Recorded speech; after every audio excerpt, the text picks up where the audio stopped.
안녕하세요. 라우드벨 스튜디오입니다. 오늘 영상도 지난번 영상에 이어서 슬레이트 디지털사의 플러그인을 하나 알아보려고 합니다.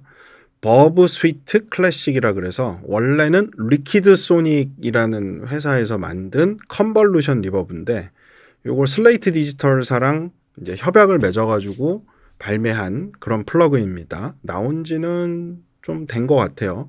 아직 10년까지는 안 된 것 같은데 아무튼 오늘 이 제품에 대해서 한번 살펴보도록 하겠습니다.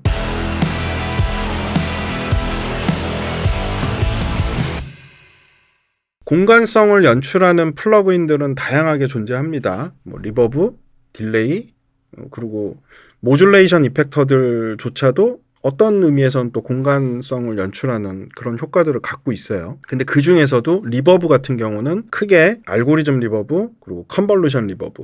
컨볼루션 리버브라고 하는 친구들은 특정 공간의 반사음들이 어떤 식으로 반응하는지 요것들을 데이터화 시킨 걸 로드해서 사용하는 게 이제 컨볼루션 리버브들이고, 알고리즘 리버브라고 부르는 거는 말 그대로 이제 수학적으로 요걸 계산해가지고 공간감을 만들어내는 딜레이 머신 엔진을 여러 개를 합쳐놓으면 이게 알고리즘. 하여튼 요 정도로 구분해보면 되고, 여기에 이제 추가적으로 공간성을 구성하는 어떤 요소들을 좀 분리해가지고 초기 반사음 영역과 잔향 영역 이렇게 나눠놨을 때 초기 반사음 영역을 IR 데이터로 처리하고 그 다음에 잔향 영역을 알고리즘으로 처리하는 하이브리드 형태의 리버브들도 존재는 합니다.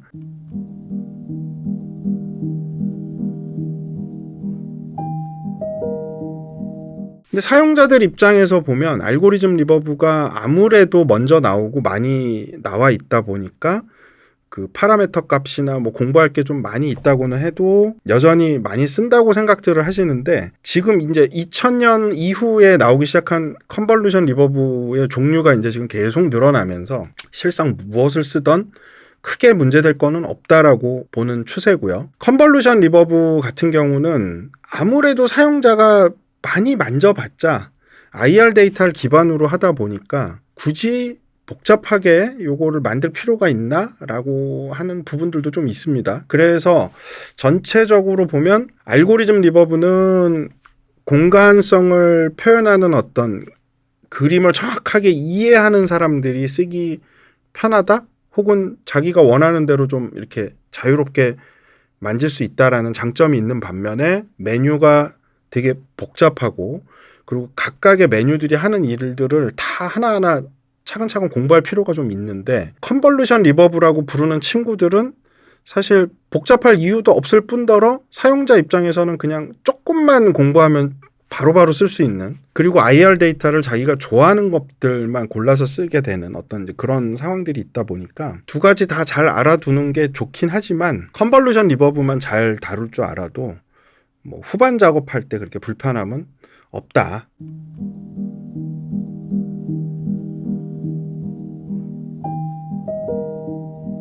공간성을 표현하는 이펙터들을 저는 누누이 이제 화장품하고 비교를 좀 많이 하는 편인데, 화장품이라는 게 기호란 말이죠. A라는 브랜드의 화장품이 내 피부에는 잘 맞을지 몰라도 다른 누군가한테는 안 맞을 수도 있습니다. 뭐 피부 톤하고도 안 맞을 수도 있고, 아니면 그 들어간 화장품의 성분 때문에 두드레기가 생기거나 알레르기 반응을 일으키거나, 그건 사람마다 다 케이스 바이 케이스라는 거죠. 그런 것처럼 공간성을 표현하는 플러그인들, 이펙터들은 많이 가지고 있고 내가 여러 가지 색을 알고 있으면 그만큼 후반 작업할 때 나한테 도움되는 제품들인 거예요. 그래서 리버브는 그냥 어떤 제품 하나 사서 쓰면 돼. 예전에 저도 그냥 알버브 하나 잘 쓸 줄 알면 되는 거 아닌가? 끼케야 거기서 H 리버브 조금 더 잘 다루면 되는 거 아닌가? 그 정도로 그냥 알고리즘 리버브만 잘 쓰면 된다라고 생각했던 시절도 있는데, 컨볼루션 리버브를 좀 제대로 된 걸 접하고 이제 이스트 웨스트 거 접하면서 스페이스 접하면서 컨볼루션도 좀 다르게 봐야겠다. 생각을 좀 고쳐 먹어야겠다. 요렇게 하고 두 개를 잘 섞어 쓰다 보니까 거기에서 또 얻는 시너지들이 있고, 그리고 이후에 다양한 제조사의 알고리즘이나 컨볼루션들을 접해보면서 리버브는 많이 가지고 있고 내가 쓸 줄 아는 게 많이 늘어나면 확실히 좀 자유로워지는구나. 뭔가를 표현할 때 어떤 음색을 내가 보정하는 과정에서 그 공간성을 좀 특이하게 연출하고 싶다 그러면 그때는 요걸 쓰고 뭐 이래 가면서 이 공간계 이펙터에 대한 어떤 시각들이 많이 바뀌게 되었거든요. 그래서 오늘 소개하는 이 플러그인도 따지고 보면 리퀴드 소닉의 제품이지만 슬레이트 디지털사에서 같이 잘 협약해갖고 이름도 버브 스위트 클래식으로 바꿨지만 IR을 추가적으로 지금 더 따가지고 그걸 뭐 유료로 지금 아마 결제를 해야 되는 부분도 있긴 한데 그래도 나쁘지 않잖아요. IR이 더 확장된다라는. 아무튼 요 플러그인 지금부터 좀 차근차근 살펴보도록 할게요. 자, 플러그인 입혀서 테스트해볼 음악부터 지금 볼 건데 간단하게 제가 루브로 지금 찍었어요.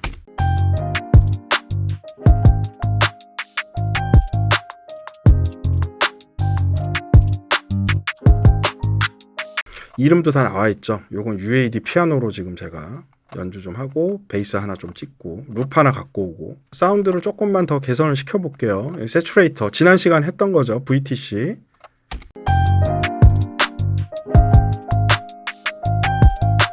그리고 피아노 쪽에는 세츄레이터랑 컴프도 하나 걸어놨습니다. 요것도 제가 시간 나면 한번 할 거예요. 컴프레서들은 모아가지고 FG2A, 그러니까 LA2A 복각 플러그인인데 요걸 하나 걸어놨고 또 인피니티 EQ라고 해서 이렇게만 보면 EQ고요. 여기서 요 다이나믹 모드 클릭하면 다이나믹 EQ로 바뀌고 뭐 이런 제품도 있습니다. 조금씩 걸어서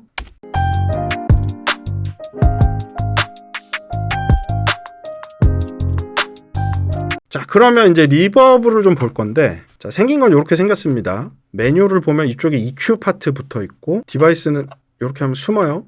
로드 디바이스 여기서 보셔도 되고 자, 여기 보면 뭐 480, 2016, 250, 250은 EMT 250, 480은 렉시콘 480 그다음 BM7은 브리카스티 7, 224XL은 요것도 렉시콘 224XL 그다음 뭐 3000, 3500 요런 거는 아마 TC겠죠.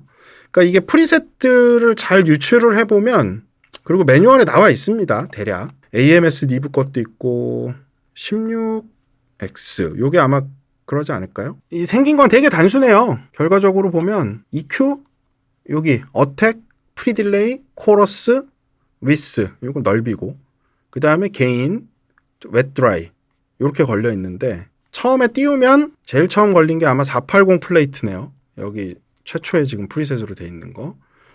요거를 제가 만약에 브리카스티의 플레이트로 한번 바꿔볼게요. 이렇게 바꿨습니다. 그러면 DK 값이 기본 값이 얼마고 뭐 나머지는 바뀌는 거 없네요. 지금 딱히. 자, 그럼 이 상태에서 소리 한번 들어보면 웻 100%니까 지금 이렇게 나올 거고요. 여기서 로우 쪽 잔향을 제가 요건 쉘빙 EQ입니다. 요거 피킹, 요것도 피킹 타입이에요. 요런 식으로 좀 조절해서 근데 잔향이 조금 긴 것 같아요. 조금 더 짧게 할게요. 그리고 약간만 넓게 하겠습니다.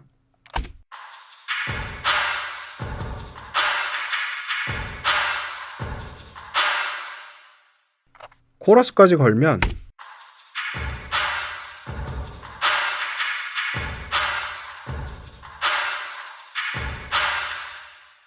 미세하지만 좀 변화가 더 생겼고 요게 덴시티랑 엮어가지고 볼 법도 한데 밀도 입장으로 요걸 생각을 해야 될지 말아야 될지는 모르겠어요. 만약에 알고리즘 리버브라고 했을 때 프리딜레이는 알고리즘 리버브의 프리딜레이랑 동일한 기능이고 요 어택이 아마 슬로프 관련된 걸 거예요. 요렇게 0으로 했을 때는 바로 팍 반응해서 리버브가 탁 튀어나오지만 값을 올리면 좀 천천히 나오는 거죠.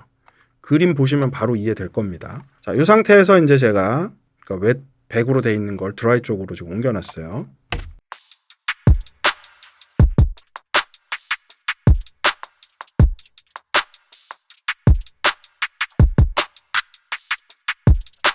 여기다 피아노도 홀로 한번 가볼게요. 재즈 홀. 요걸로 갔더니 DK 값은 요거고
아니면 얘는 다른 걸로 한번 해볼게요. 플레이트 얘도 선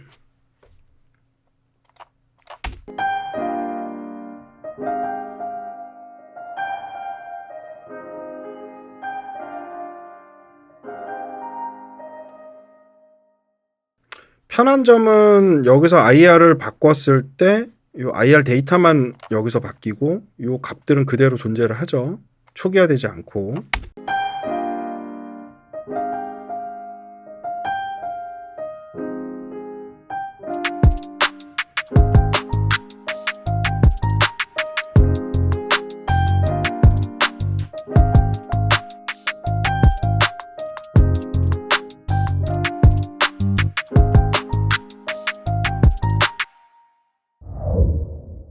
버브 스위트 클래식 요 제품에 관련된 뭐 IR 데이터들의 성격들은 데모 해보시면 아마 바로 파악이 될 것 같고, 지금 간단하게 보여드리긴 했지만 이게 스페이스 2랑은 좀 많이 다른 느낌도 있어요. 스페이스 2 쓰기가 좀 애매할 때, 아니면 좀 빠르고 가볍게 쓰고 싶을 때, 뭐 요럴 때까지 다 고려해 봤을 때 선택지로 보면 상당히 괜찮은 리버브입니다.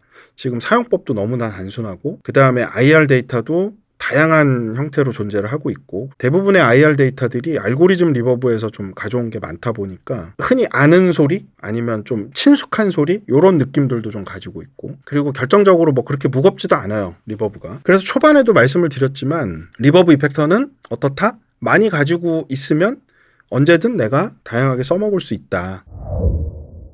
자, 오늘 컨텐츠는 이 정도에서 마무리하도록 하고요. 다음에 또 재밌는 컨텐츠 있으면 이렇게 또 영상으로 인사드리겠습니다. 지금까지 엔지니어 박문수였습니다.